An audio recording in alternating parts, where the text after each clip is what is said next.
Total Screen proudly presents the Weekly Set Podcast with Tyson Gifford and William Rohrig. Episode 237, recorded January 9th, 2020. Hello everybody, and welcome to the Weekly Set, the official podcast of the Total Screen. I am your host, my name is Tyson, and joining me today, as always, for the first time this year. Actually, is it? No, the first time in this decade. I'm pretty sure this is the first time since last week. Pretty sure this is the first podcast of the new decade. Yeah, we recorded on December 30th, right? Yes. Yeah, so we're recording a little bit later this week than we have been for the last couple of weeks. So yeah, that is true. So this is the first time we're recording in 2020, and as I said, joining me today is William Rohrig. Hello. So today we are going to be talking about Watchmen. We've been wanting to do this for a while, and we just got all of our ducks in a row so we can talk about that. Before we start talking about Watchmen, though, I did want to address one thing, and that's that we are going to be doing a Lost rewatch. It's imminent, it's coming up, and I want to kind of give the details about that, so if anybody who's listening wants to watch along with us, they know how to start and what's going on. So right now, Lost is streaming exclusively on Hulu. You could also find, Blu-rays, DVDs, all that stuff out there, or find some nefarious seafaring methods to watch it. But the legit way you can watch it is on Hulu right now. We are going to begin watching one episode a day starting January 24th, and we are following the Hulu schedule of episodes, which the way Hulu has it scheduled is like the pilot, which was 2 hours, is broken up as pilot part 1 and pilot part 2. So when we're starting on January 24th, we'll watch pilot part 1 on the 24th and pilot part 2 on the 25th. You don't have to watch it the exact same schedule with us or anything like that. The main point is that the next podcast after a season ends, we will be discussing that full season on that next podcast. So that's kind of like the structure we're going to be doing for all the Lost stuff, basically. So if you're watching along with us and you're like, ooh, the season 2 finale just ended, and there's going to be a new episode of the Total Screen in like 2 days. Well, that episode of the Total Screen or the Weekly Set in 2 days is going to be us discussing that season of Lost. So that's kind of how it's structured. So that's going to be one a day, and it's going to start January 24th, and it's going to go all the way into the middle of May, so that we watch the season finale, the last part of the season finale, I should say, on the 10-year anniversary of the day it originally aired, that the season finale aired. So this is like kind of lining up. It's a 10-year celebration of the end of Lost, basically. And so we're catching up to it up to that point, so that we watch the finale on the same day the finale originally aired. Lost, of course, is a relatively controversial show as far as like fan reaction to it, but it's going to be kind of, I think, fun to go and re-explore it and go, okay, how does it look now? How does it hold up, the regular part of the show? And how is the ending now when we don't have expectations and everything that we had before? So if you've listened to this podcast at all, we reference Lost rather frequently. We talk about it quite a bit when we talk about storytelling mechanics and things. It's something that's just come up a ton. So we're obviously big Lost fans here, and we're kind of gonna enjoy doing this rewatch. So yeah, watch along with us if you have any means to do so. And you could also send us comments on Twitter is probably the best way to do it. I'm at Tyson Gifford, so you can tweet me if you have anything you want to like bring up that you wanted us to talk about on the show. Like if you're like, oh, I really liked this episode in season 1 or something like that. When we get to that, if I've received that tweet, I can bring it up, if you have a question or you want a comment that you want us to read or something. So that's kind of how we're going to do it, and hopefully we can get, some interaction going on, and get, some more people than just the two of us doing this Lost rewatch. That's what makes it fun, right? Is when you have like a bunch of people watching together. So today, though, we are going to be talking about Watchmen, which is actually from the same showrunner as Lost, Damon Lindelof, as well as Carlton Cuse and J.J. Abrams executive produced it. That was Lost, but Watchmen is Damon Lindelof. I watched this series week to week as it was airing, because I just couldn't be more hyped for it to come out. Will didn't have an HBO subscription at the time, and he was busy with school, so once his school finished and the year came to an end, he got his HBO subscription, he binged through it, and now we're ready to talk about it. So, let's just get general impressions out of the way right up front. Will, what did you think of Watchmen? You first. Me first? I liked it a lot. I thought there was a lot of really clever things that they did throughout the series. I was also a big fan of The Leftovers, which Damon Lindelof did, and I can see elements of both Lost and The Leftovers in Watchmen, the way it was put together. Yeah, I really dug it. There were a few things that kind of like, a few little niggling things. They're kind of like, no, I wish they could have had a little bit more time to work this out a little bit better. But I think for the most part, with the level of complexity that they were handling, they did a really good job. I hated it. I thought... You hated it? I thought it was, I thought it was lazy, uninventive. Well, no, that's not fair. It was inventive, just pointless. I felt it was lazy, it was pointless. There's just so much wrong with it. Yeah, no, I cannot recommend this show.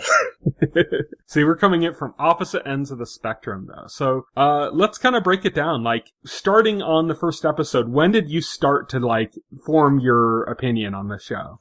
When did it really start to kind of stick in? Oh, jeez. I wouldn't really say, like, the first episode wasn't where... I wouldn't really say, like, the first episode, because I thought the first episode was fine for the most part. I was still, like, interested. I was still, like, in the mode of, okay, let's see where they're going. Okay, so the first episode, basically, it shows you... First of all, I thought the opening was really strong for first episode, so I had, like, high hopes from the jump. I was, like... They had, like, a really strong opening scene where it showed, like, the real-life massacre in Tulsa. Yeah, Wall Street. Yeah, that happened, I think, in the 20s. 1921, I think. Yeah, I think if I remember it said, correctly. yeah, 1921 is what it said. Yeah, it opened up with that. It opened up with, like, the little boy, William Reeves, as a little boy. He's in the theater. He's watching this old movie serial about, in which the hero, surprisingly, is a black sheriff, That was a real life figure, too. Bass Reeves. He was a black sheriff, like, back in the Old West, like, way back. The film he was watching wasn't real. Right. But the historical figure of Bass Reeves was a real figure. Oh, okay. Right. Yeah, and he's watching that, and then all hell breaks loose. And they do, like, this sort of like the Superman thing, where they put the kid in like this trunk, in this chest, in this truck, and leave a note with him that says, watch over this boy. Unfortunately, it gets shot, the driver gets shot, and it crashes, and then he finds an infant baby, and I thought, wow, that is a really powerful opening. And I thought, yeah, this is gonna be really interesting. Right off the bat. I was like, okay, great, this is gonna be interesting. Then it jumps to the present day, and we follow our hero, Angela Abar, who I immediately deduced must have some connection to the boy that we saw. Otherwise, what would be the point of jumping to that and then jumping to her? Yeah. And basically we see like this, we get the setup, like the basic setup. There's this Ku Klux Klan style white supremacist terrorist group called, it's now been kind of inspired by, Rohrig. Which is weird. But yeah, sure. It's conspiracy right wing. It kind of goes together a little bit. If you think about it, if Rohrig was real and all the events of Watchmen happened, and his journal was published and some believed it and some didn't in like a right-wing magazine, there'd be like a racist cult based on him. yeah, you're probably right about that. But yeah, it shows a cop, a black cop, in modern day, and he stops this dude. It's like a typical routine traffic stop, but then he sees something in the guy's car, and he calls to get his gun released because, like, I guess in this future they actually have gun control. novel. Yeah. So this is an interesting point to talk about here, is that Watchmen, the graphic novel, had a lot of alternate history stuff going on. Yeah, this is all Nixon was history. president for like a really long time. There was no Watergate, the US won Vietnam, all this stuff kind of happened. So with this series taking place like in 2019, in that world, you have to continue on all of that alternate history, but also add in the 30 some years that have happened since the events of the graphic novel, to this point. So basically what they did is, I think they used Robert Redford being president as like similar to Ronald Reagan as like an actor becoming president, but with Nixon serving this really long term through like the 70s and stuff. The idea was that when Redford would take over, he'd be like this very liberal person rather than a conservative. Mm-hmm. And since Nixon in the graphic novel got rid of term limits, Redford's like still president. Yeah. In this. So then you have like this kind of, it's like this pendulum swing idea of like, when the pendulum swings very conservative as it did under Nixon, with him serving so many terms in the graphic novel and getting rid of the term limit, well, now you have this liberal president who's in office for this very long time. So you get things like the reparations that they call Redfordations, in the same way they call like, Obamacare or something. You have these kind of very like liberal kind of ideas of like reparations, gun control, things like that have been like very much put into the focus of politics. So, one of those things is like a gun control thing against police officers where they can't, just pull out their gun and use it. It has to be like released. Yeah, and that's one of the points. So he's trying to get his gun released. He's calling back to the main office to get his gun released. His gun's finally released, and the guy comes back, and the guy shows up with a Rorschach mask on, and he shoots the cop. He shoots him. Yeah. And that leads us into the world of the story for the season, because through that event, now we get introduced to Angela Abar. We get introduced to, the chief of police, Judd Crawford. Yes. And his wife and his family. All our main characters. And the episode actually ends with Judd Crawford ending up being hanged by an old man in a wheelchair who turns out to be Will Reeves. Yeah, who we're like, we don't know if he could have done this. It's like one of the mysteries of the season. Yeah, when it starts off, it's like, how did he hang this man? He's in a wheelchair. He's old. He's decrepit. Early in the second episode, he even says he's like over 100 years old. So it's not like a bad start. It's like, okay, let's see where they go with this. But what makes it bad is they don't really go anywhere with it. That's the problem. They don't really. It's very, what you see is what you get, and what you in stuff is presented as like twists when they're really not twists. Like it's very weird. Like there is a genuine twist towards the end that you wouldn't see coming, but I also don't think that's good for different reasons. But a lot of the twist is like, no shit, really? Like I guessed that already. it's like I don't know, like anybody thinking knew like that was gonna happen, but it's like see, I had kind of an opposite reaction from you. Like, I liked the first episode. I thought the second episode was dragging a little. Third episode, things started getting a little bit better when they introduced Laurie Blake, who is of course Silk Spectre from the graphic novel. Although she was insufferable in this show, for some reason they made her like really like cranky and like really like, well, because at the end of the graphic novel, she said that she was going to get a gun, and the implication was that she was going to start taking on more of her father's traits as a comedian. Right. And so this is like the comedian version of Laurie Blake. I didn't think about it. She's kind of like cynical. Right, yeah. Super cynical. Yeah, she's super cynical in this, to a fault. It is like, wow.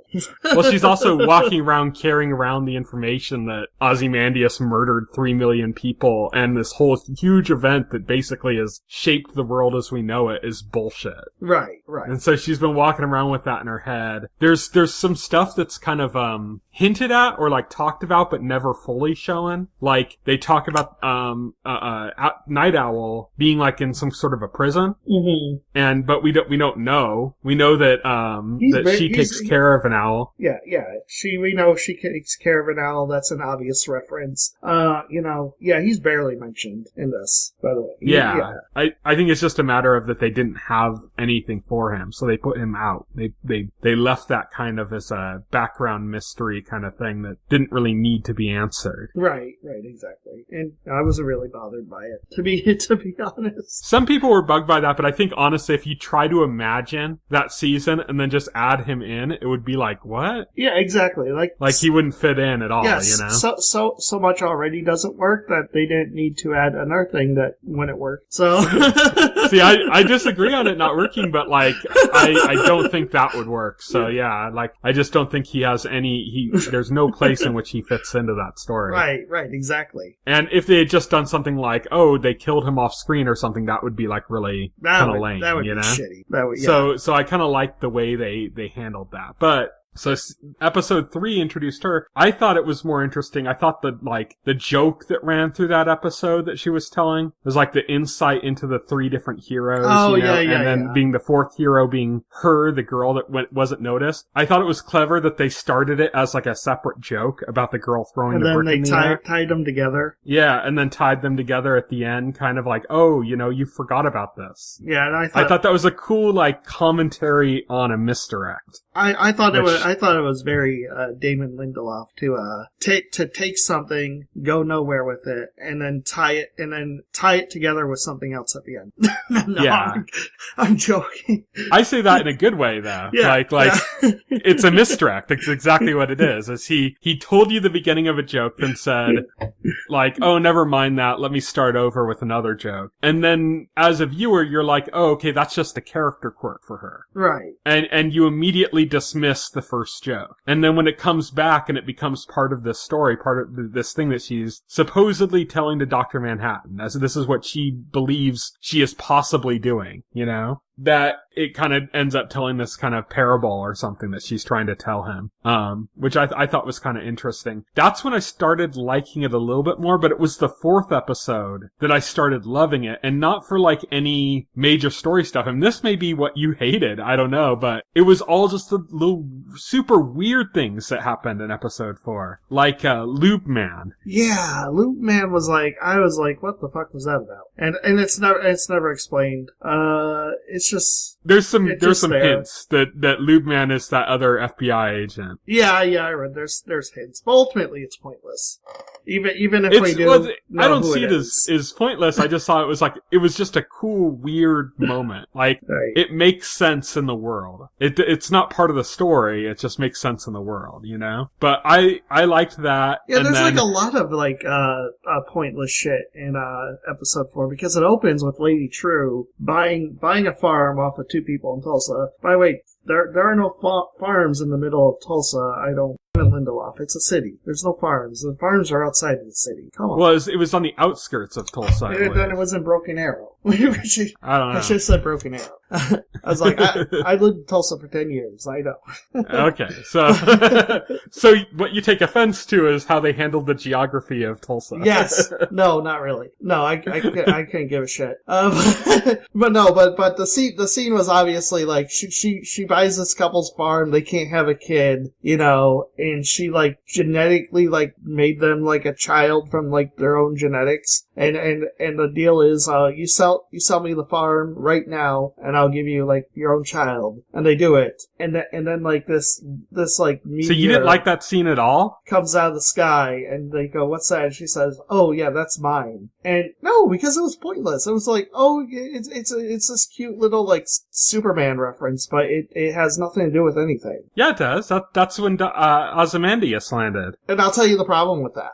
this is before we learn what is going on with Ozymandias, like way before. Yeah, well, his story is out of sync time-wise with the rest of what's going on. So this scene happens before we know what's going on with Ozymandias. And B, even like at the end when Ozymandias is in the ship and stuff, there is zero indication that it didn't go directly from Europa to Lady True's facility in Tulsa. Like, Damon Lindelof explained in an interview, he said, oh no, it got knocked off course and it landed at that farm. It's like there should have been like some indication that happened then. I thought it was pretty obvious. The second, like, you knew something landed there and you're like, well, what landed there? And then when you get to the point that he's getting picked up by the rockets routinely don't, especially the further off they're coming from, you can't guide them that well on a return. So they're gonna end up, they're usually like in the ocean or something. Right. I get that. I get, but really the scene is just because they wanted to make a cute reference, which is fine, I guess. I thought it was really cool. I thought the scene itself was really cool. It was really tense. Right. It was really tense. I liked the kind of the somewhat absurdist humor in there, like when she says, like, oh, if you don't sign it, I'll kill the baby or something, She's all, I'll have to destroy it. And then they're like just looking at her like, what the fuck? And she's all, of course I wouldn't do that. I'll just give her to a different family. Yeah. I thought like that stuff was great. I thought like that they managed to put in that kind of like absurdist levity in there on top of like all the tension that was going on. I agree with you. There's a lot of stuff here that I feel taken by itself and not as a part of a bigger whole is good. But then when I try to apply it to the rest of the story or apply it to the rest of the whole, it just either doesn't have a point or it doesn't make, or it's just weak. It's like there's like a lot of great moments. Yeah, that's what like gets me about it. There's like a lot of great moments, but they don't work well within the entire whole of the series. See, I disagree on that, but, like, sticking with episode 4 and just kind of all the weird stuff, that was also the episode where we found out where, like, the clones came from on, what we end up finding later is the moon of Jupiter. Oh, God. Of Europa. We found these clones getting fished out of the lake. Speaking of pointless, Ozymandias' entire storyline for, like, the entire season, I was like, it was like, okay, this is weird. I was like, the whole time, I was like, this is weird, and I'm wondering what any of this has to do with anything. I'm wondering what the payoff. There's no real satisfying payoff to this. Like, these scenes could have been cut, and his situation could have been explained, but I realized, like, they paid for Jeremy Irons, so they're gonna use Jeremy Irons. Like, I get it, but... If they'd cut that, then you wouldn't get, like... Cause this was, I felt like these scenes were his punishment. Punishment from who? Like, his self-inflicted punishment? Because, Yes, he sent himself, we end up finding out, like, we're all skipping around in time, just like the show. We find out that Dr. Manhattan sent him there on his own request, basically, because he knew there'd be, like, life that would basically serve him and worship him. I think Dr. Manhattan was a bit sly when he explained it, because he realized that, Ozymandias wouldn't perceive the problem with that, being that without free will, it's like pointless kind of thing. Well, Dr. Manhattan knows everything that's going to happen. So yeah, so like he perceives that character fault in Ozymandias, and on top of that, Ozymandias goes over there and immediately, upon realizing that this isn't enough for him, ends up like creating these scenarios for himself. Yeah, and so yes, in a way, it is a punishment. So I'm going to explain what's going on with the Ozymandias storyline, because the Ozymandias storyline is basically presented that, at first it's presented like he's on an estate, like his own mansion or something, and he's just chilling, he has like these maids and butlers, and he's just living his life, and I'm like, cool, he's on his estate doing doing nothing. That's real interesting story. But then it's gradually like you get the sense that there's something weird about this place, and then gradually as more is revealed, then like it's hinted that like he's being held there against his will. There's like this weird guy he calls the game warden who is like keeping him there, and then we realize that this is some kind of punishment. Eventually we learn that he's actually on Europa, and and we learn that he's trying to escape. And the more we learn, and then the payoff for that is that, oh yeah, I did this to myself because I was really just waiting. I was really like on here. I was really here at my own request, and I was just waiting for like the specific day like Lady True's satellite would take pictures of Europa so she could come and get me. Well, the way I perceive it is that he thought that he'd be going to paradise. Right. He thought he'd be worshipped, and that would be everything that he wanted. Right. And he realized very quickly that it wasn't. But by that time, he can't like call for help from Dr. Manhattan because Dr. Manhattan's already used that ring and is now completely useless to him. So the only chance he has is he knows that his daughter's satellite, who we find out eventually Lady True is his daughter. Yeah. He knows that satellite's going to be there at a certain time, but it's like 10 years away. It's like an absurd amount of time down the line. Yeah, it's an absurd amount of time. So he's like, he has to kill time now. And so, like, I don't see everything that he's doing as like him self-inflicting his punishment. When I say that it's his punishment, I mean that being bored, being forced to live in that situation, that's his punishment. Right. And I mean that it's inflicted, I don't mean story-wise that it's inflicted. I mean that the writers of the show are punishing him for what he did in the graphic novel. Yeah. Well, so it's like a character story thing. It's not. I agree it's not relevant to the plot, but it's relevant to the character story. Yeah, I guess. Yeah, he's not it's really being like he deserves held it, so hostage. He's just stuck there. Yeah, but he creates the hostage situation because it's the only way to basically stave off boredom. Right. Everything that's the game warden's role, all that stuff is so he can stave off boredom. And it shows to the narcissism of his character. Like, you get to the, like, end, I think it's in the season finale when he leaves and everything, and you see, when he, like, catches the bullet, you know, the guy's shot, and he kills the guy, and the guy's, like, dying, the game warden, and he's, like, that's when you find out, like, oh yeah, this was all, like, a task he gave him, a role he gave the guy to play. Right. To keep himself entertained. And as, like, he's all, and did I serve as an adversary? And he's just like, no. Like, you weren't a worthy adversary, no. And just like the way he just kind of passed that off and just didn't care and stuff. It's like a reflection of his narcissism. And it's pointing that out. And like I said, I think that this whole storyline is a punishment for his character from the writers. That's what I thought was kind of interesting about it. I suppose. I just thought, man, this is so disconnected from anything else that's going on. And I just didn't think, like, the payoff for, like, all that was, like, that great. I don't know. But then you get to, after the episode that you're talking about, you get to what I think are my two favorite episodes of the whole series. Right. Which is, first you have Looking Glass's storyline, which begins with, like, the end of the graphic novel, basically, from his perspective. Which, like, you know, just visually and stuff was amazing. Yeah, visually. But that's one thing I think he's the most interesting character in the series. Who? Looking Glass. Oh, me too. Looking Glass is actually, like, probably my favorite character from the season. Mm-hmm. Because, yeah, he is the most interesting. I like that they actually went into, like, his backstory and, like, explored him some, because that's another one of my issues with this is very few of the side characters are actually, like, given depth or explored. You know, he's one of the few that they actually, like, give some time to. And I like that. I like that they didn't, like, there's no twist where he was, like, a secret racist.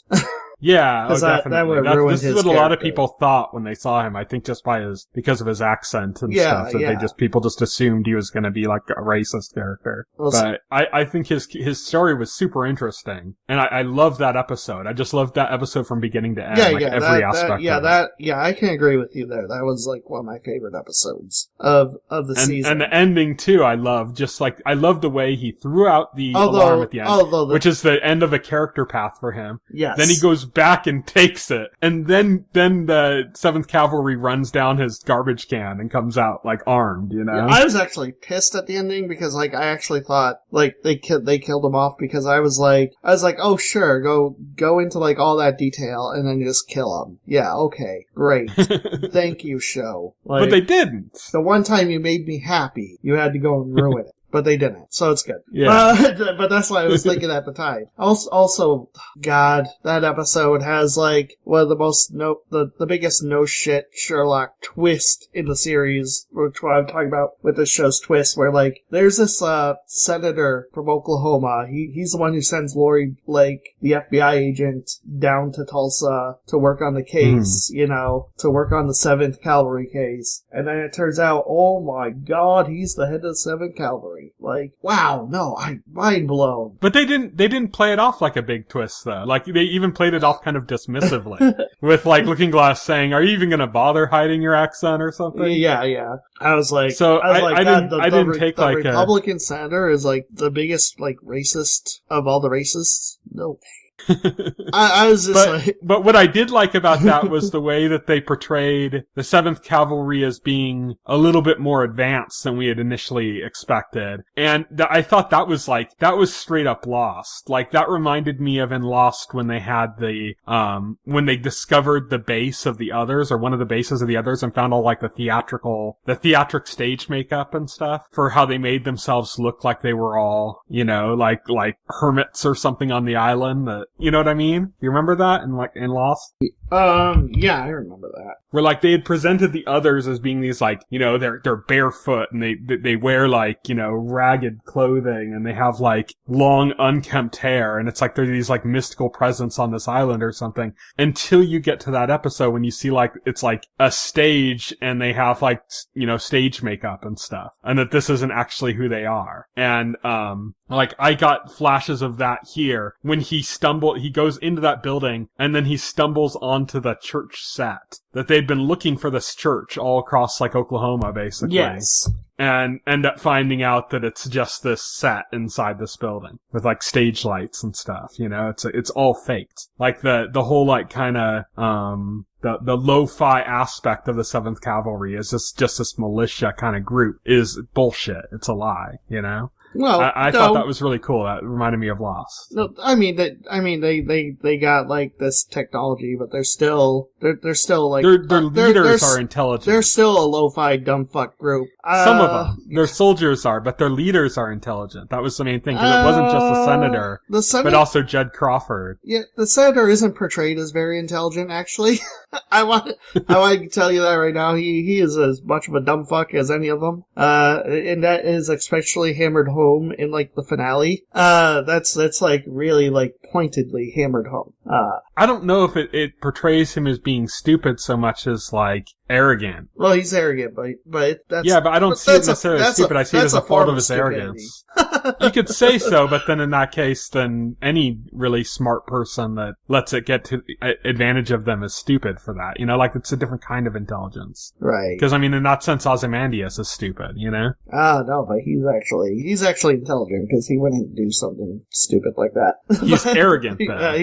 He is. But I think in Ozymandias' case, he's actually earned it. He's earned that arrogance, because he actually managed to fucking do something. Yeah, well, in this case, the senator was played by the most intelligent woman on the planet, basically, Ozymandias' child. So he was played into this position of arrogance. So it's not that he, like, fell for something stupid, he was specifically targeted, you know? Also, he's a dumb fuck for just being a racist. Well, yeah, I mean, that's a different thing. But, like, you know, what I mean, though, is, like, they actually had, like, a legit plan that was more than just, like, let's kill all the cops and let's do all this. Like, he had, like, goals set in mind, you know? Right. Like, there was a reason why he was trying to, like, killed off all those cops. It wasn't just to kill a bunch of cops because he hates cops. That was, like, part of a plan, you know? It wasn't just some stupid, like, one-off, like, oh, let's just kill people. No, I realized there was something behind it. I realized he had a plan. He had a cartoon villain, like G.I. Joe Cobra plan. But that's Watchmen. I mean, what would he call Ozymandias' plan? That's Ozymandias' plan is very mustache trolling. It is, but I felt like there's a twist to that where there's a twist to that you don't see normally, where like the villain is always like evil and doing things for evil intent, and Ozymandias, like the twist with Ozymandias, it was a play on that. Was he was doing it for good intentions, and the second twist to that is like he actually accomplished it. He actually got away with it. That's the second twist. That's the second subversion. So there's like two subversions here. There's none of that with this. It's evil mustache twirly villain doing evil thing for evil reasons, and they don't get away with it. Yeah, but that's because it was Dr. Manhattan's plan, basically. Right. This whole series. I just thought, man, I just thought, the 7th Cavalry they're such weak villains. Like you can't get invested in the plot because they suck. And because, there's nothing interesting about them as villains. You know that they're not going to get away with whatever they're doing in the first place. So watching them, like, bumble around and talk about their plans and it's just like, yeah, whatever, dude. It's just, you can't get invested in it. You can't get interested in it. And that is, like, the major storyline for, like, the season. And I think that's what kills it for me. It's like, it's like I get what he was trying to do with, like, the commentary on, like, white supremacism and, like, the state of America, but they're such lame-ass villains that it really hurts the story when you have an antagonist that you can't get invested in, I think. Well, let's talk about villains, because they weren't the main villains of the story. They weren't the main villains. At first I would... The main villain, like with the case of Ozymandias, wasn't revealed until late in the game. It was, yeah. And I wanted to say yes, and then I realized, again, I think because it was revealed so late in the game, and that you didn't know, I thought Lady True was a decent villain in the Ozymandias like vein. Mm-hmm. But I think her problem is she's too much like Ozymandias to the point where it's like it's almost a rerun, and she doesn't really come out until like the last episode. I think the parallel is that Ozymandias was a villain who didn't see himself as a villain. Right. Well, Lady True doesn't see he ended up himself accomplishing as a villain something. That's what I'm saying. That was the parallel. Is that she at no point saw herself as a villain. Right. Everything about, but Ozymandias being kind of, from the same, cut from the same cloth, or from the same genetic pool, you could say, like, saw exactly what she was, but still didn't apply it to himself. Like, right. even when he plotted against her, he still didn't see the parallel to himself. Right. He just instinctively knew this person with this much power is a bad idea. Yeah. So, I thought that was what kind of made it interesting with her. Cause I think it's a big part of Ozymandias' story, and just the fact that he had no qualms with murdering his daughter. Just none at all. Just couldn't care less, he took her out on the concern that somebody with that much power, instinctively knowing somebody with that much intelligence and that much conniving with that much power, it would be a bad thing. Would result in a very bad thing. But a lot of that just came from just a place of pure ego on his part as well. Right. So I thought that was actually kind of interesting in the way that was handled. That was interesting. Yeah, I agree. So I want to jump back to, we talked about episode 5 being one of my favorite episodes, my actual favorite episode of the season. That was followed up with episode 6, which was my second favorite episode of the season and many people's favorite episode I would agree with you that episode 6 is one of the best episodes of the season, because we get William Reeves' entire backstory, and we find out that the production is fucking amazing on that episode.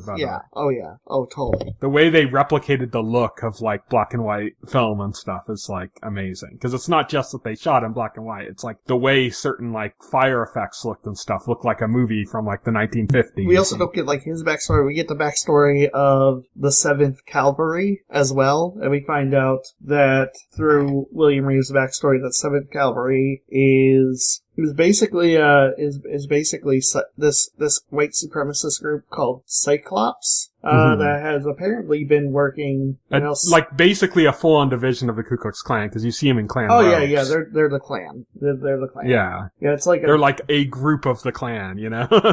Yeah. It's like and going back Protestants are to Christians, they are to the Klan. Going back to, I think this whole flashback takes place in the 40s. I want to say. Around there, I'd imagine. Because Will would have been, 1921 was the beginning of the show. Yeah. He would have been like 5. So if it was like say 1945, he'd be 20 or 31, somewhere around there. So that sounds about right. And we find out like he's living in New York City now, with his girlfriend who is the baby that he picked up in Tulsa, who is now grown. And he got a job as a police officer in Tulsa, and basically he finds out about Cyclops, but basically by accident, because he just sees like one of them, like one of the leaders of Cyclops at the time, just basically throwing a Molotov cocktail into the window of a Jewish delicatessen, like right in front of him. Yeah, well, he gets warned even before that. When he's given his badge and the white officers pass right by him, and the one black officer that's there like puts the badge on him. Oh yeah. He says to him to beware of Cyclops. Yeah, beware of Cyclops. It's like something that's a known. It's like a known entity within the community, but like underground at the same time. Basically, like the Klan was, you know? Yeah, basically. And at first he has no idea what the hell he's talking about, you know, and he kind of like shrugs it off. But that happens, and basically what happens, he brings them in, and like the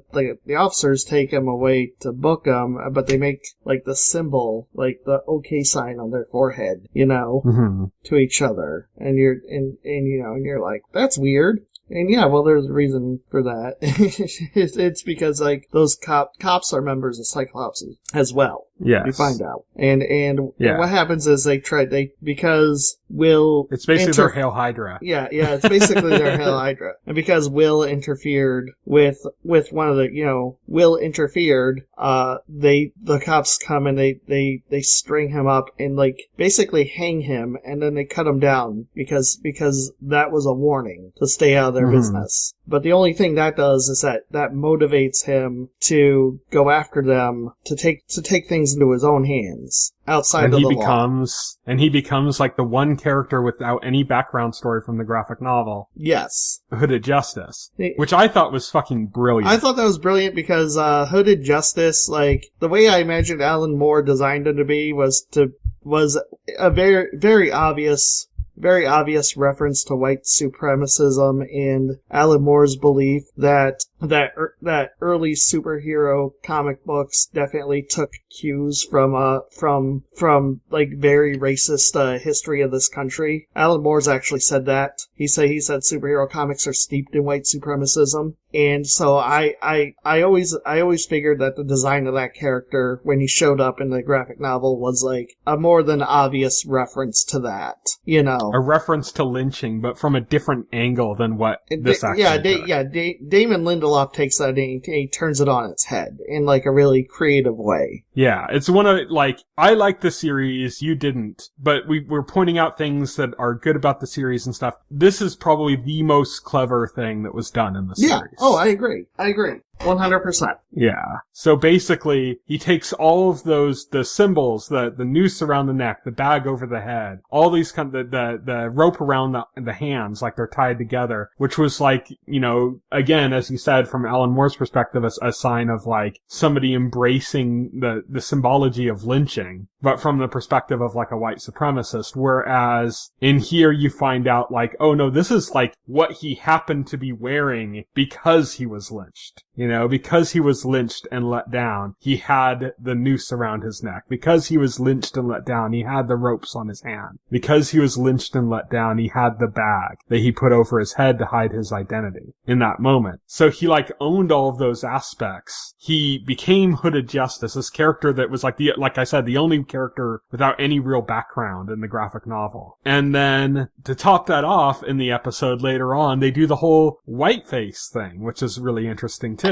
Yeah, well, in which his wife tells him that, you know, he has to appear as white because a white man in a mask, you know, stopping crimes is a hero. A black man in a mask in any kind is a threat. Well, yeah, I mean, basically they're not going to accept him if they know he's black. Yeah. So he white faces, which is interesting because the series also plays a lot on the idea of genetic memory, which is like, you know, a historically researched subject, actually. It's not like something made up by the show. Yeah, there's these pills that Angela takes that have... Oh, I'm not talking about that. I'm talking about the genetic memory, which is like the idea... Somebody brings it up in episode 5 in the council, in the meeting for the survivors of the squid attack, where he talks about the fact that he wasn't born when the squid attack happened, but that he carries all this stress about it, and he talks about genetic memory. This is like a real subject in science. It's like heavily explored. Okay.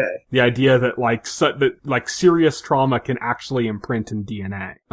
But the idea here is that they do this thing that's kind of hinted at between Will and Angela, and that they both paint their faces in the same way, except that he paints his face white to hide, and she paints her face even darker as Sister Night, like over her face. Like it's like a parallel. Right. So I thought that was really kind of another thing that was kind of clever, like, and multi-layered and clever. But yeah, so that episode I thought it was brilliantly shot, brilliantly edited. I loved all the little things. Like, I loved how in the series, I don't think they did enough of it actually. Throughout the series, in the first episodes, they had that American hero story, which is like the show within the show. And you see this Hooded Justice and you see him as this white man. Right. And you have this like action scene of him. Yeah, you have this action scene of him jumping into this window of this like supermarket and like saving like the owner of it or whatever. And then here you have him having come through the basement where Cyclops was in his Hooded Justice outfit. He comes out the back, is attacked by the store owner, and escapes by jumping out the window. And it's like this like parallel of the idea that like how this show got everything wrong, which is something that PD had brought up himself before. Yeah. About how like, oh, the show is just historically inaccurate and it got so many things wrong. I just thought that was like super clever. Yeah, oh yeah, that was a clever twist. Yeah. Yeah, so those were, I believe, the two best episodes, episode 5 and 6. Then we got, like, when I talked to you before we did the podcast about Watchmen and you had been watching it, you were already saying you didn't like it at this point. So was that around, like, episode 3 or 4 that you started kind of really noticing you didn't like it? Yeah, it was around there. I was just like, it's just like, yeah, I was, at this point I was like, okay, the revelation about Judd Crawford was like no shit. The revelation about the Senator was no shit. The 7th Cavalry are not interesting antagonists. They're just dumb fuck white supremacists. The Ozymandias scenes seem to be pointless. And yeah, I was really not enjoying it at that point. I was like, this has gotta be going somewhere. This is something, there's gotta be like some swerves, some layers that are going to be peeled back. Like, there's gotta be something to the sandwich. So what did you think about episode 7 then? Because episode 7 did two things that were kind of interesting. One is that it very much felt like a lost episode. Because, like, this is Angela coming off of those pills that you had mentioned. This is the entire conceit of the 6th episode, is it's her experiencing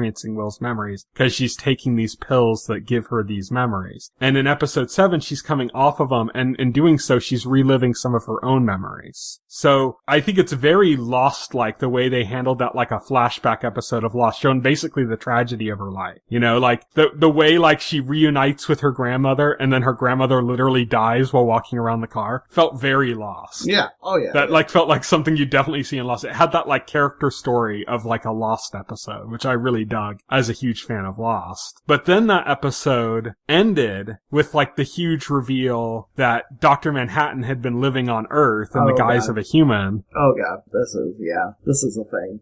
Oh, this is a thing. So this is like this has to be like a turning point, either in super solidifying your feelings about it, or turning your opinion away, which it didn't seem to do. No, it solidified it.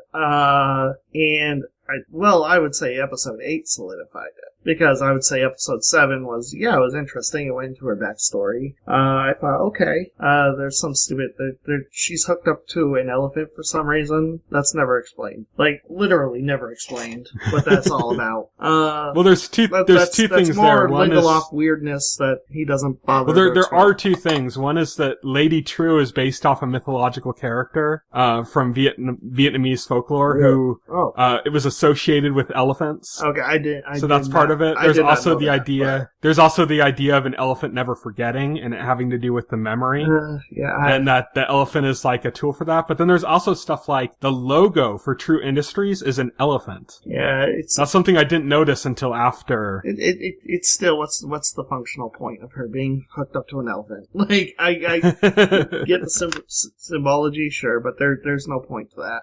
So the twist, and what the plot is predicated on, and it's predicated on something completely improbable, and that's something that's not justified, because the whole plot is Dr. Manhattan randomly falls in love with Angela. And, I was like, I think it's because Dr. Manhattan is a slave to fate because he lives like all of his time at once. Yeah, but why? That's the way he perceives time? No, like, I get, like, his character, but why these events? Why does this happen? Well, like I said, he's a slave to fate. Why he is lives this all fate? these, I'm getting to that. So he's a slave to fate because he lives all these events at once.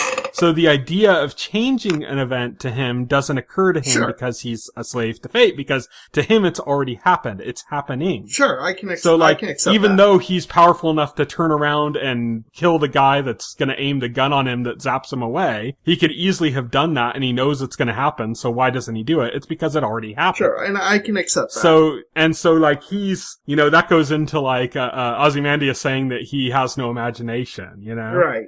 It's like the idea that he can't break his being a slave to fate. And this is like something that's addressed a little bit in the movie and the graphic novel as well. The way he makes decisions and stuff, it's kind of infuriating to everybody around him. Yeah. It's like, you have all this power, why didn't you do anything? You could easily do this. And he's like, but I can't do it because it's already this way, or like this has to happen. And like it doesn't dawn on him until the moment actually occurs in real time that, why he can't do something, or, it's like he's stuck in this position of fate. So Dr. Manhattan lived out these 10 years with him that he can't see these 10 years, but at the end of those 10 years, he has that moment where knowing that there's nothing she can do, she fights anyways against that notion that she can't stop it. Angela, I mean. Yeah. And he mentions that that's the moment that he fell in love with her. Sure. But he doesn't recognize that. He just thinks he's always been in love with her because that's how he perceives time. Right. Okay. That makes sense. That makes sense. Why does she... It's kind of the tragedy of his character is that he's a slave to fate, Right.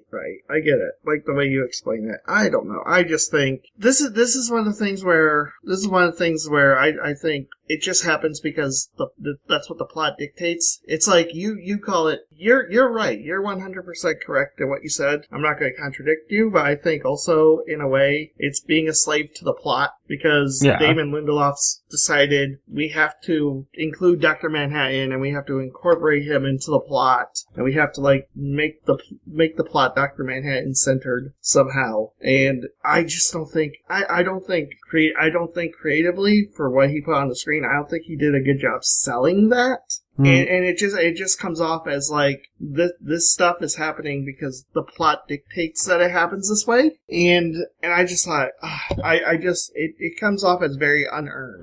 I don't know. It's one of those things where like you see the strings of the puppet show and you're kind of like you're not supposed to be seeing the strings. You're supposed to be like dazzled by what's going on. And I think that's why it falls apart for me.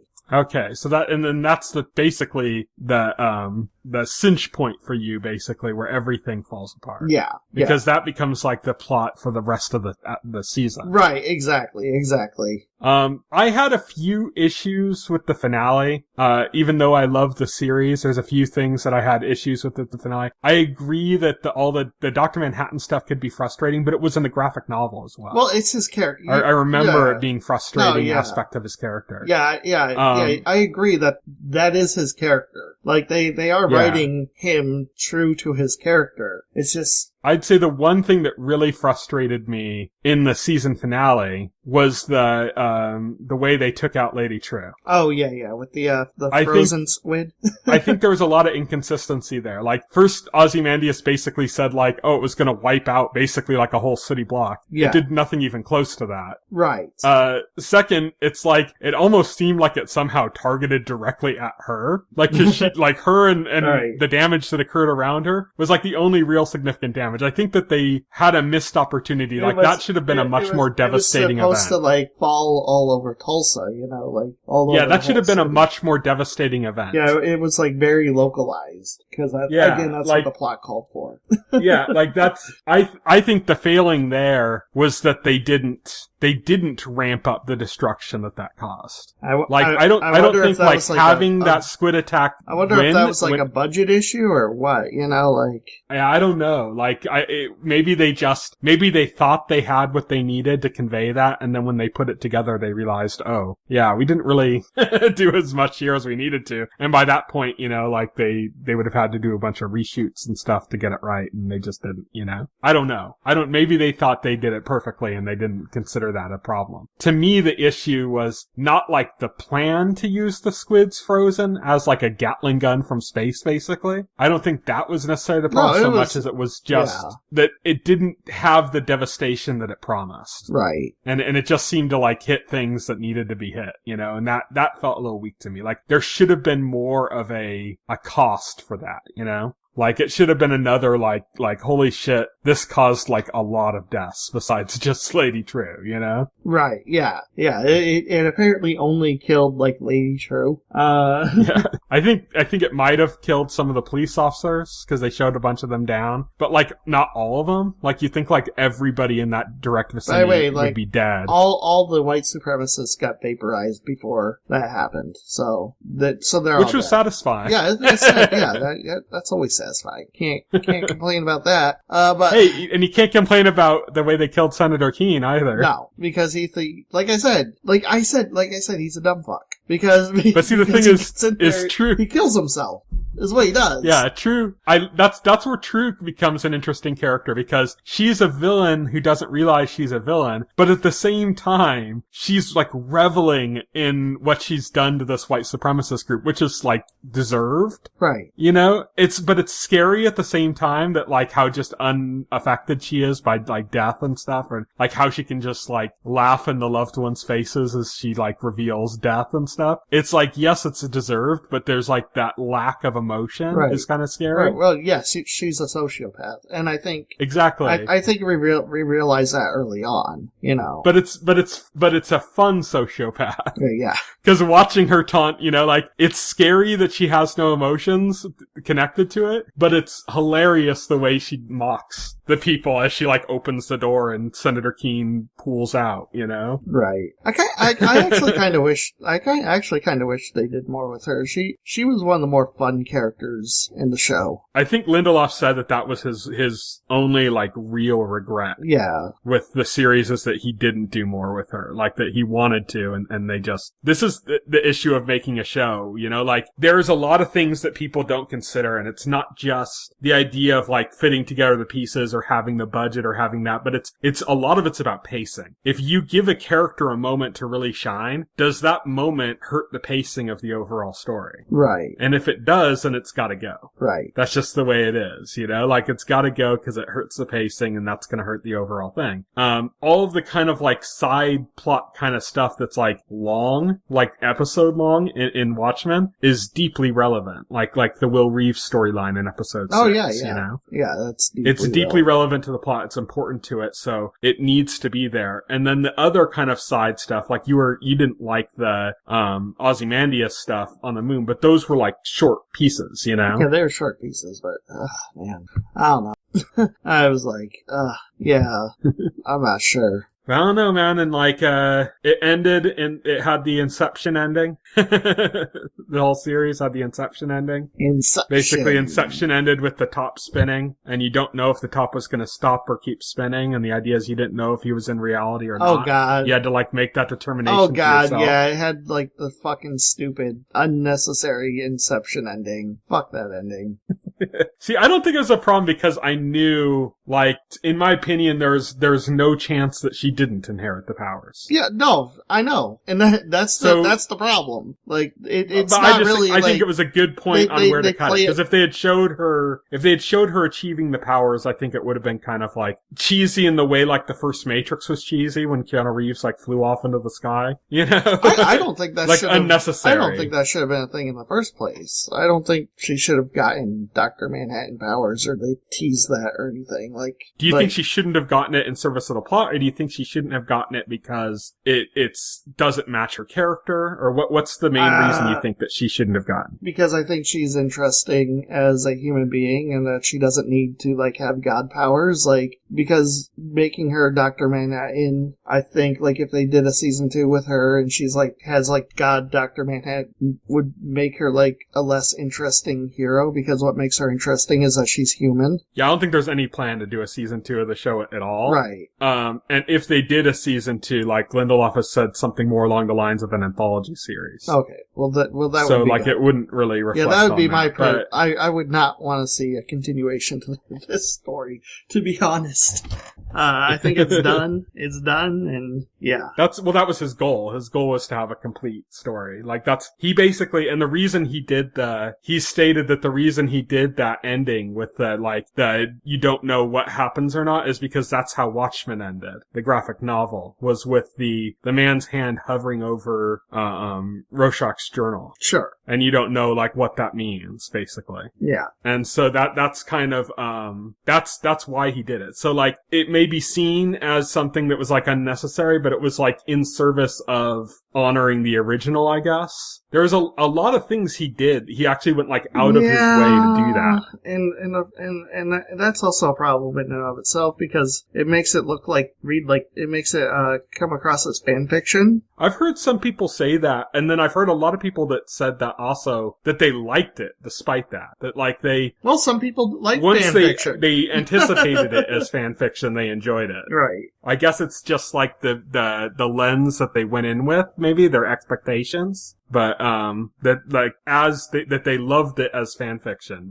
but that they went in with low expectations, and that's why they were maybe able to enjoy it. Some people just loved it, period, you know? Some people loved it for the social issues and the tackling of the Tulsa, Black Wall Street, which I don't think has ever been in like anything. No. It's one of those things in history that's basically just wiped. You know? Yeah, and I said it was very powerful opening with that. Like I said, I thought the series had a strong opening. You know, I was pulled in from the beginning, and then it just meanders from there. And it goes off on these weird tangents, and then, you know, it's just, it's frustrating to see that, because to see something like this promise, and then it was very frustrating to see it, to see like the rest of the show just not come together in a satisfying way. Yeah, I could see that from your perspective, but I enjoyed it thoroughly. I'm sad that you weren't able to enjoy it. Right, yeah, I am too, because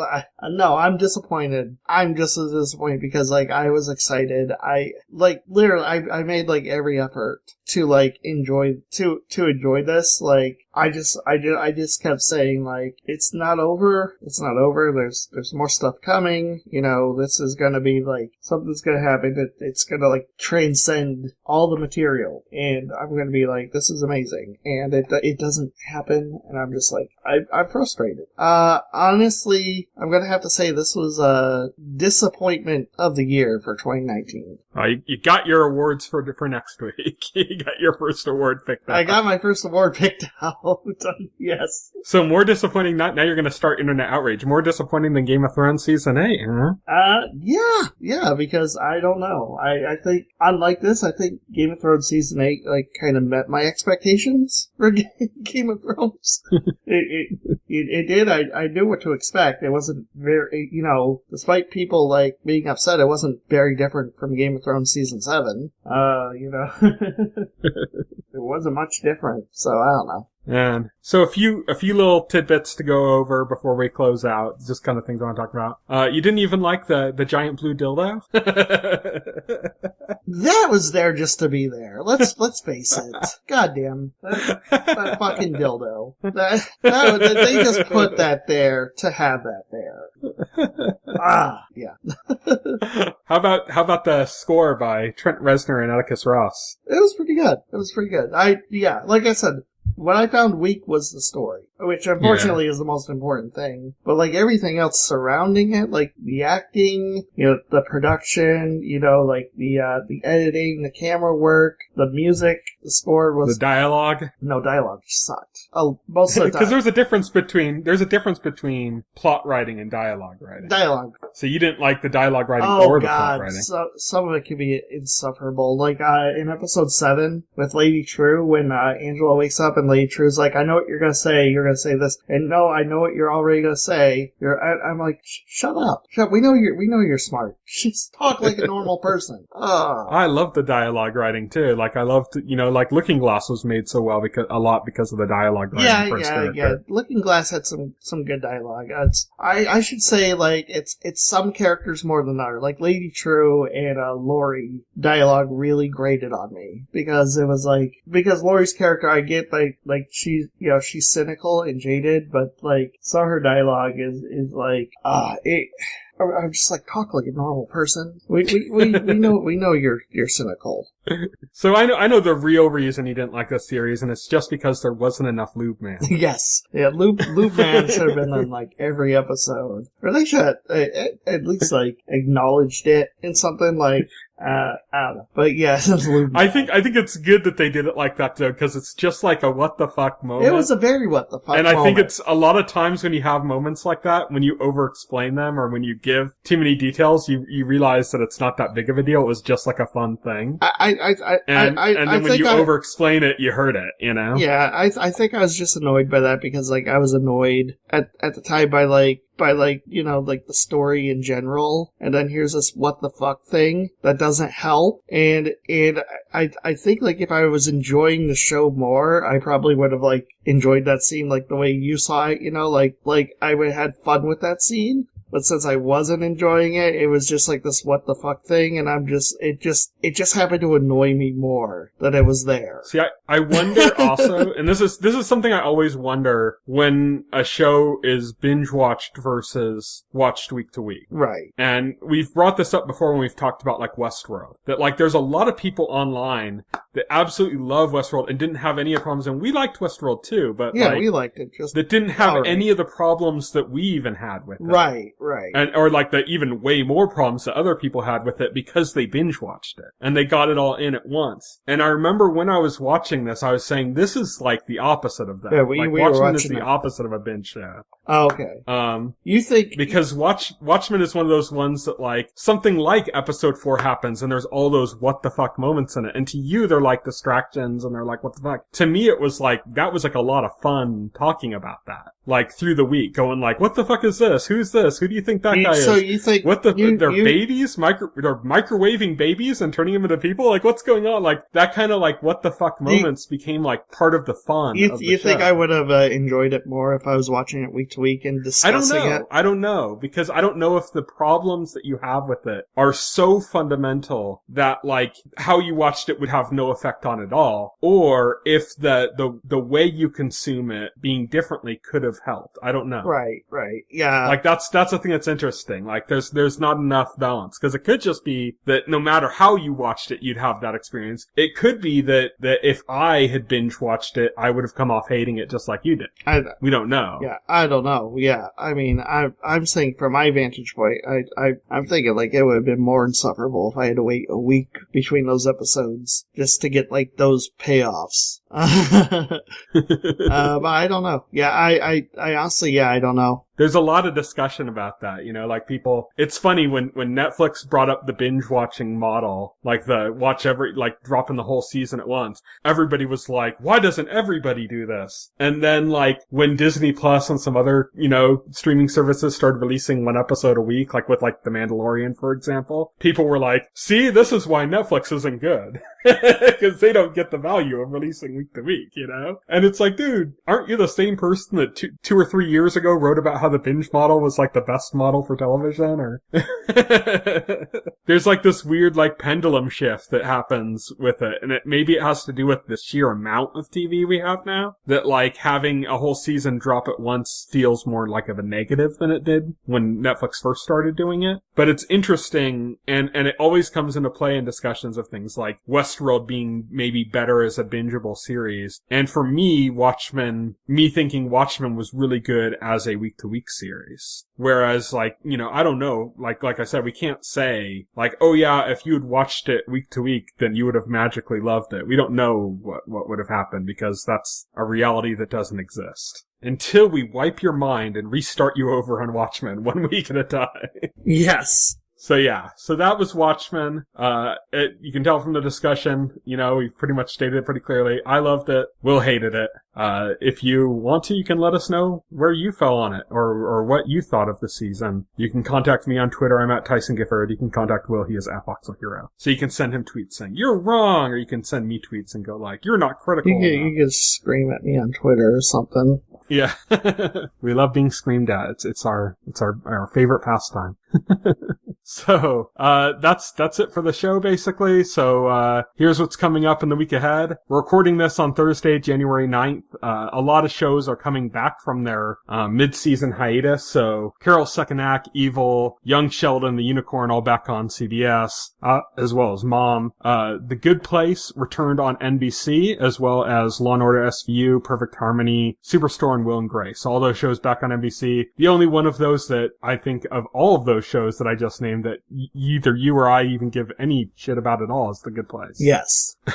And we will be discussing that again. We are not discussing it tonight because we haven't seen the episode yet. And we won't be discussing it next week because next week we're doing our best of 2019 categories. So we'll be discussing it the week after that. On Friday, January 10th, Lincoln Rhyme Hunt for the Bone Collector comes to NBC, AJ and the Queen to Netflix, Giri/Haji to Netflix, Jamatra to Netflix, Medical Police to Netflix, Scissor 7 to Netflix. As usual, it's Friday, so it's Netflix Day. Lots of Netflix shows.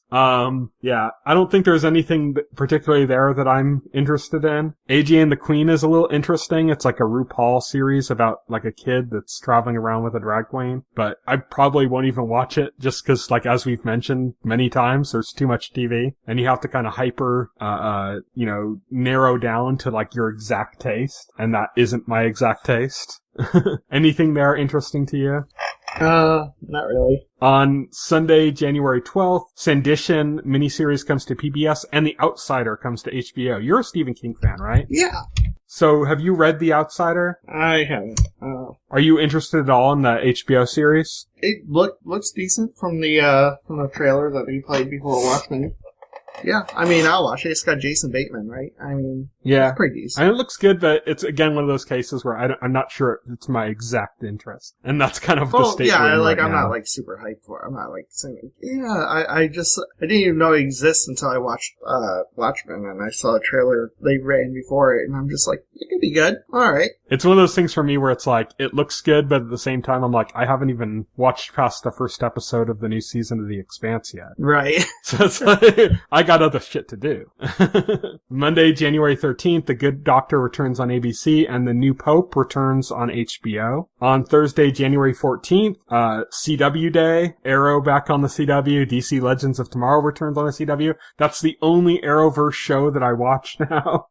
I just could not give two shits about the Arrowverse anymore. Are you back in on the Arrowverse train now that you watched the miniseries this year? The crossover? Not fully. I'd probably like say like my toe is like I'm half becking. Like I think what I'll do is like I only watch like some stuff and like the stuff that interests me, but I'm not gonna like try and watch everything. That's just a lot of it is just not good and not worth the time. Like stuff like Crisis I'll watch because that's fun. It's fun to see like all the characters together and see. Oh, you mean Legend? Is Crisis still going? Yeah. Crisis is still got like I think 2 episodes left that they're gonna air this month. Well, that's a lot longer than I thought it was. Yep. And Legends is a fun show. Like I think Legends is worth watching because they don't take that seriously. They do like a lot of fun stuff. There's like a lot of winks and nods to the fans. Legends went like the opposite way of The Flash, where like Legends had a really bad first season. Yes. And then like said, okay, let's get rid of all those stupid elements and focus on the fun. And then The Flash had like a really good first season and some good seasons afterwards, and then was like, let's make Barry all broody. And then it was just ruined. Yeah. So Legends was like the opposite. It took like something like a broody story and made it like light and fun. So yeah, I'm excited for Legends return. That's the only Arrowverse show I watch anymore. Right, which is fair. Also back that day is New Amsterdam on NBC and This Is Us on NBC. Then on Wednesday, January 15th, the Goldbergs, Schooled, and SWAT are all back on, or Goldbergs and Schooled on ABC, SWAT on CBS. Nancy Drew on the CW. 68 Whiskey comes to Paramount. Good Trouble returns on Freeform. Grace and Frankie is back on Netflix. And the one show that I think from that whole list that you and I care about, again, like The Good Place, The Magicians is back on Sci-Fi. Yes, obviously. And like The Good Place, we will be discussing that in 2 weeks. Yes, absolutely. So we'll be doing that week to week. The Good Place and The Magicians are going to be our week to week discussion for most of, I guess January, February, whenever those shows run through. I don't think there's that many episodes of The Good Place left, but The Magicians has got a full season to go. On Thursday, January 16th, Supernatural is back on the CW. I love that show. I just haven't watched this season yet. I have it all on my DVR. Legacies is back on CW. Everything's Gonna Be Okay comes to Freeform. Grownish to Freeform. And there's a Ni no Kuni anime coming to Netflix. So, if you like the game, you like the Studio Ghibli stuff, that's what the game's based on. That's coming to Netflix. Then on Friday, January 17th, American Housewife and Fresh Off the Boat return to ABC. Charmed and Dynasty to the CW. Little America comes to Apple TV+. Live Twice, Love Once comes to Netflix. Aries comes to Netflix. And Sex Education returns to Netflix. That was a really good show. Did you ever watch that? No, I didn't. It didn't look interesting. I don't know. It's got Gillian Anderson in it. It does. Yeah. It's like a good coming of age, like teen drama kind of thing. Okay. But like not in the cheesy teen drama like American way, more like, like a good teen coming of age movie. I thought it was going to be like some cheesy teen coming of age thing. I did think it was going to be cheesy. It's not that cheesy. It's like, it's not like a cheesy American coming of age TV show. It's more like a good British coming of age movie. Okay. But as a TV show. So, yeah, I'm excited about that returning. So that's, on Netflix. And that's it. So, as I've mentioned, next week we're going to be talking about the best of 2019. Just in advance to let you guys know, we have not watched everything that has come out in 2019. That would be impossible. Jesus, no. Unless we were watching at like 10 times speed and didn't do anything else except watch TV. Yeah, no. We wouldn't be able to watch everything that comes out. We're going to do our thing. If your favorite show was like snubbed, we might not have even seen it. We're sorry. We might not have even watched it. Yeah, I'll tell you right up front, I never saw Chernobyl. Like this stuff is our personal opinion based on stuff. Like, yeah, it's gotta be our personal opinion based on stuff that we watch. Like, yeah, we're not going to give awards to things we haven't watched because they're critically acclaimed or something. If you saw something that you think is better, or you think, don't shout at us about it, but recommend it, and we might check it out. Yeah, I mean, there's only so many hours in our lives, Yes. So it's some stuff we just didn't have a chance to watch, it doesn't necessarily mean that we even disliked it. I mean, like I said, I haven't seen Chernobyl, so if you're expecting me to give Chernobyl every award, like some people might, it's not going to get any from me because I've never seen the series. Same. And it's not because because I think it looks trash or anything like that. I don't have time. Like, and I pick the shows that I know I have time to watch. And honestly, Chernobyl is just looks like a very dark and dour show. And I only have so much room for that in my diet. So that's the reason. It's not because it doesn't look good. It's purely personal for what I have time for and what I can allocate emotionally to television. But yeah, so contact us on Twitter. As I'd mentioned before, I'm at Tyson Gifford. Will is at Voxel Hero. Don't yell at us in advance for what we're going to say about the best of 2019. That's our subjective list, but recommend stuff, as Will said. You can check out our Facebook page and our YouTube channel, as well as our site, thetotalscreen.com. You can subscribe to the podcast through any major podcasts like iTunes or Pocket Cast, and the entire backlog of our podcast is available on our YouTube channel. So thank you everybody for listening. Good night. Good night. If you would like to reach out to us and make a comment, send an email to contact@thetotalscreen.com. Stay tuned to The Total Screen for the very best